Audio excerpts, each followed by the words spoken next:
I have yet to give a speech or have a meeting where somebody doesn't ask me the millennial question. What's the millennial question? Apparently, millennials as a generation, which is a group of people who were born approximately 1984 and after, are tough to manage. And they're accused of being entitled and narcissistic and self-interested, unfocused, lazy. But entitled is the big one. And because they confound leadership so much, what's happening is leaders are asking the millennials, what do you want? And millennials are saying, we want to work in a place with purpose, love that. We want to make an impact, whatever that means. We want free food and beanbags. And so somebody articulates some sort of purpose, there's lots of free food and there's beanbags, and yet for some reason, they're still not happy. And that's because they're missing, there's a missing piece. What I've learned is that I can break it down into 4 pieces, right? There are four things, 4 characteristics. One is parenting, the other one is technology, the third is impatience, and the fourth is environment. The generation that we call the millennials, too many of them grew up subject to, not my words, failed parenting strategies, where, for example, they were told that they were special all the time. They were told that they could have anything they want in life, just because they want it, right? They were told, some of them got into honors classes, not because they deserved it, but because their parents complained. And some of them got A's, not because they earned them, but because the teachers didn't want to deal with the parents. Some kids got participation medals. You got a medal for coming in last, right? Which the science we know is pretty clear, which is it devalues the medal and the reward for those who actually work hard. And it actually makes the person who comes in last feel embarrassed because they know they didn't deserve it. So it actually makes them feel worse, right?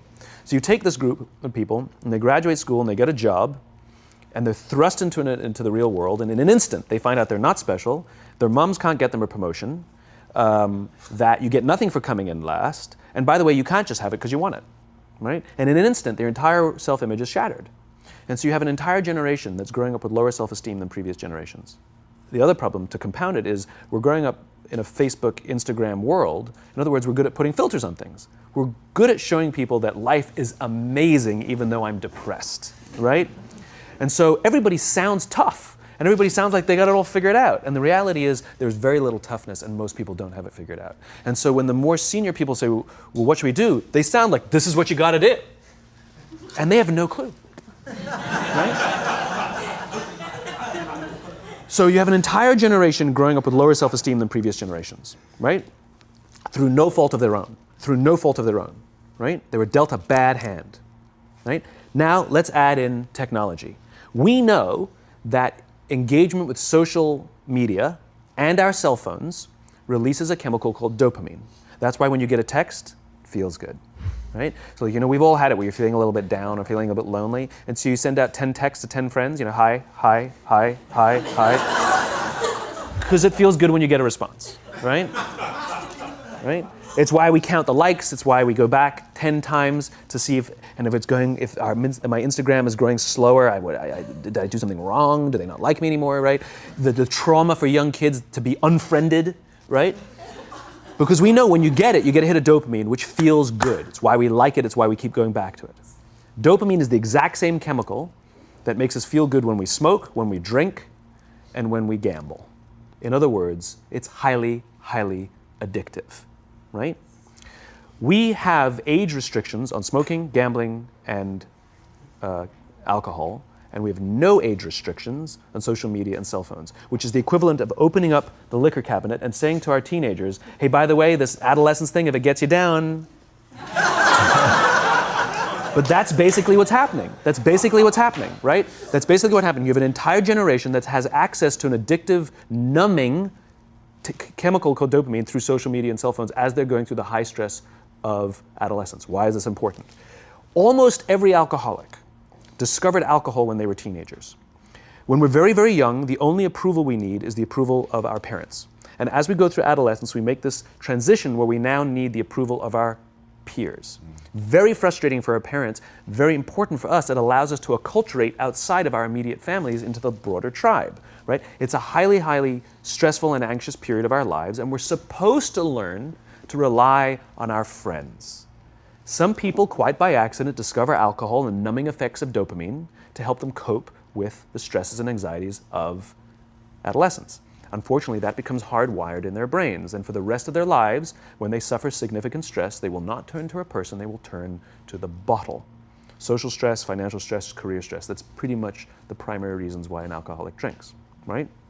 What's happening is because we're allowing unfettered access to these dopamine-producing devices and media, basically it's becoming hardwired, and what we're seeing is as they grow older, too many kids don't know how to form deep, meaningful relationships. Their words, not mine. They will admit that many of their friendships are superficial.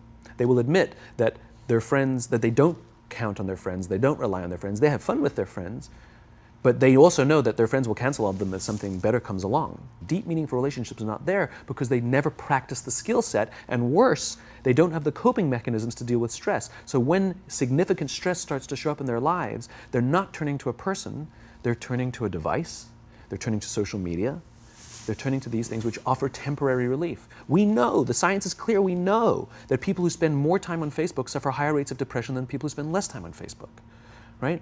These things balanced. Alcohol is not bad, too much alcohol is bad. Gambling is fun, too much gambling is dangerous, right? There's nothing wrong with social media and cell phones. It's the imbalance, right? If you're sitting at dinner with your friends and you're texting somebody who's not there, that's a problem. That's an addiction. If you're sitting in a meeting with people you're supposed to be listening to and speaking, and you put your phone on the table, face up or face down, I don't care, that sends a subconscious message to the room that you're just not that important to me right now, right? That's what happens. And the fact that you cannot put it away is because you are addicted, right? If you wake up and you check your phone before you say good morning to your girlfriend, boyfriend, or spouse, you have an addiction. And like all addiction, in time, it'll destroy relationships, it'll cost time, and it'll cost money, and it'll make your life worse, right? So you have a generation growing up with lower self-esteem that doesn't have the coping mechanisms to deal with stress, right? Now you add in the sense of impatience, right? They've grown up in a world of instant gratification. You want to buy something, you go on Amazon, it arrives the next day. You want to watch a movie? Log on and watch a movie. You don't check movie times. You want to watch a TV show? Binge. You don't even have to wait week to week to week, right? I know people who skip seasons just so they can binge at the end of the season, right? Instant gratification. You want to go on a date? You don't even have to learn how to be like, hey.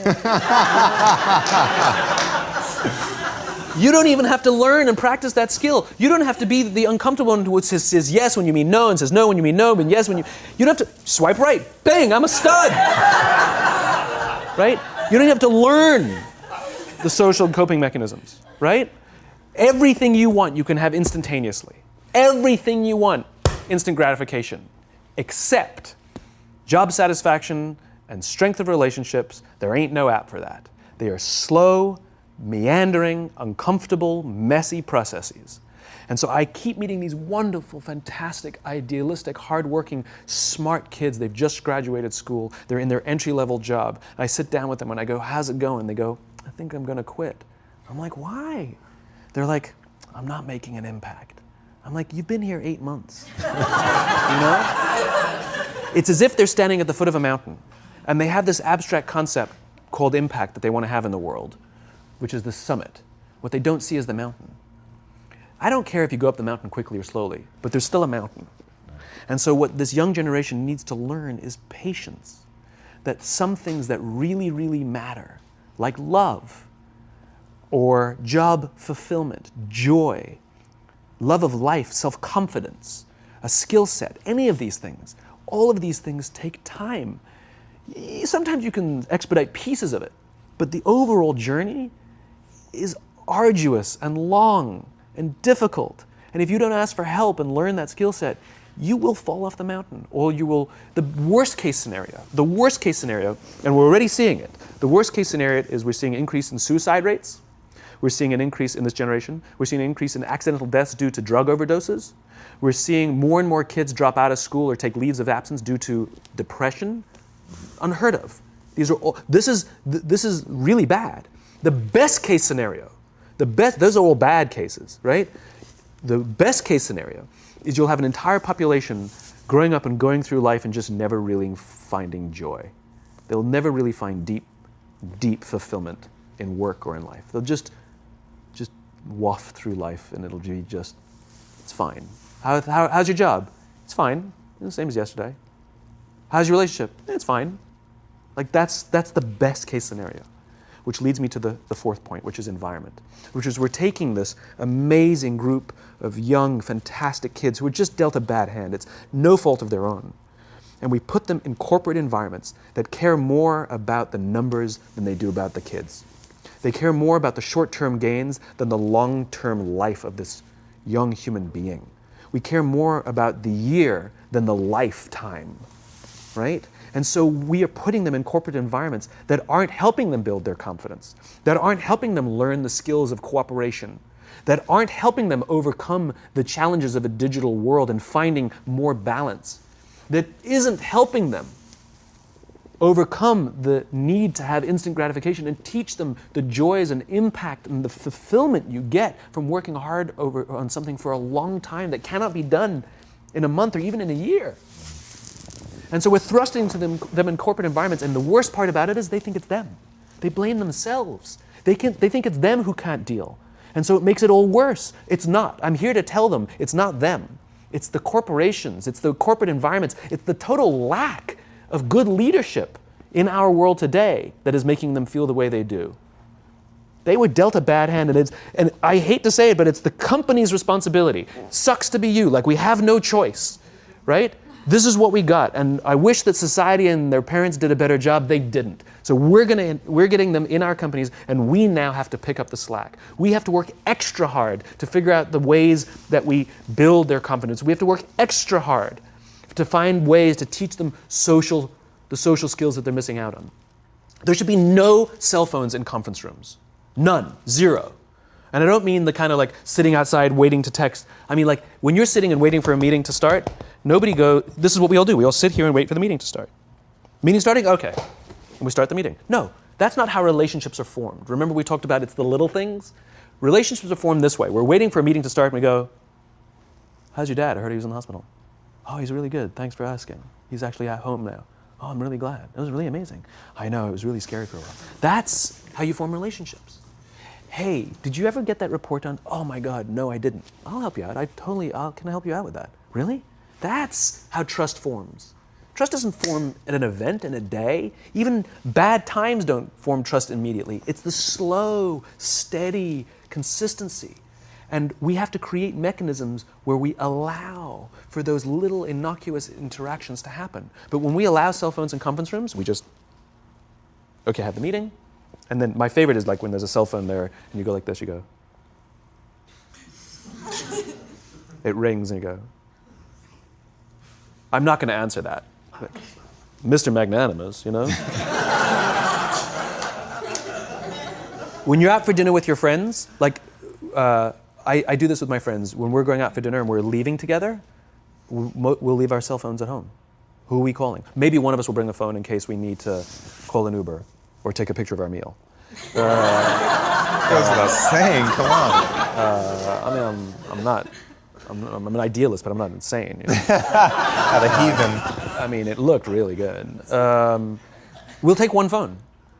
And so it's like an alcoholic. The reason you take the alcohol out of the house is because we cannot trust our willpower. We're just not strong enough. But when you remove the temptation, it actually makes it a lot easier. And so when you just say, don't check your phone, people literally will go like this. And somebody will go to the bathroom, and what's the first thing we do? The phone. Because I wouldn't want to look around the restaurant for a minute and a half, you know? But if you don't have the phone, you just kind of enjoy the world. And that's where ideas happen. The constant engagement is not where you have innovation and ideas. Ideas happen when our minds wander and we go, and you see something, I bet they could do that. That's called innovation, right? But we're taking away all those little moments, right?